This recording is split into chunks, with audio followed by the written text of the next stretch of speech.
কিছু কিছু মেয়ে আছে তাদের শুধু অন্যের জামাই ভালো লাগে। এই তিথি মেয়েটা একদম ঠিক ওই রকম। অনেক কিছু ডিটেলস দেখার পর জানা গেল 2021 সালে অন্য আরেকজনের সাজানো সংসার 2 বাচ্চার বাপ এক লোককে বিয়ে করে। সেই বিয়েও বেশি দিন টিকেনি। তিথি মেয়েটি নিজেই ওই লোককে ছেড়ে দিয়েছিল। ওই লোকের সাথে থাকাকালীন অবস্থায় এই আলভির সাথে রিলেশন শুরু করে। এই বিষয়টা ইকরা আপু জানতে পেরেছিল। আপু তার ফ্রেন্ড সার্কেল অনেকের সাথে বিষয়গুলো শেয়ার করেছিল টুকটাক, এবং আপু এমনও বলেছে যে একটা মানুষ কতটা নিচে নামতে পারে এটা আমি দেখব।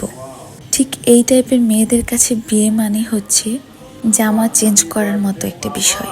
ভালো লাগলো না, নতুন আরেকটা পরে নিলাম।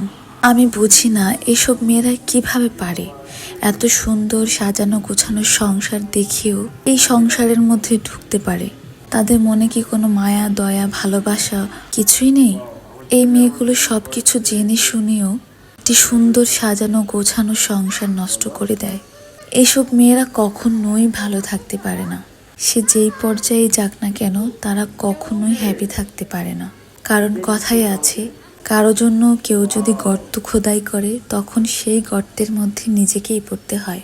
দেখুন ভিডিওর মধ্যে কত সুন্দর করে মা ছেলে মিলে একসাথে বাবার জন্মদিন পালন করছে।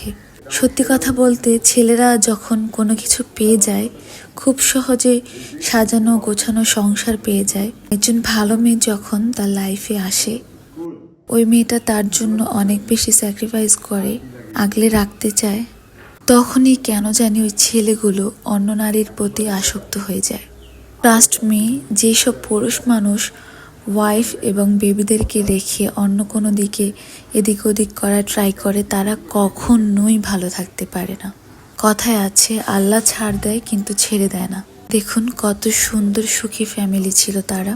এভাবে আর কখনোই একসাথে হতে পারবে না তারা। আর আমি তো সবসময় ছোট বাচ্চাটার কথা ভাবি, বাচ্চাটার কি হবে? যতই আত্মীয় স্বজন সবাই থাকুক না কেন, বাচ্চাটা অলওয়েজ তার মাকে মিস করবে, এবং মায়ের অপূর্ণতা সে কোনো কিছু দিয়েই পূর্ণ করা যাবে না। সব কিছুর পর আমি একটা কথাই বলতে চাই এবং বলবো, আপুটা যতই ভালোবাসুক কিন্তু দিন শেষে সে বাচ্চাটার কথা ভাবতে পারতো। হ্যাঁ, অবশ্যই আমরা যারা অনেক বেশি ভালোবাসি কাউকে এবং তারা যখন আমাদেরকে কষ্ট দেয় আমরা অনেক বেশি স্যাড থাকি, কষ্টে থাকি, এবং এই কষ্টগুলো আমরা নিতে পারি না। আমাদের অনেক সময় অনেক কিছু করে ফেলতে ইচ্ছে করে, নিজেকে শেষ করতে ইচ্ছে করে, কিন্তু তবুও বাস্তবতার সাথে মিল রেখে আমরা অনেক কিছু সিদ্ধান্ত নিতে পারি না। একটা মানুষ আমাকে ঠকিয়েছে ভালো কথা, বাট তার জন্য মরে যাব এটা আমার কখনোই ভালো লাগে না, এবং আমি এটা কখনোই করতাম না।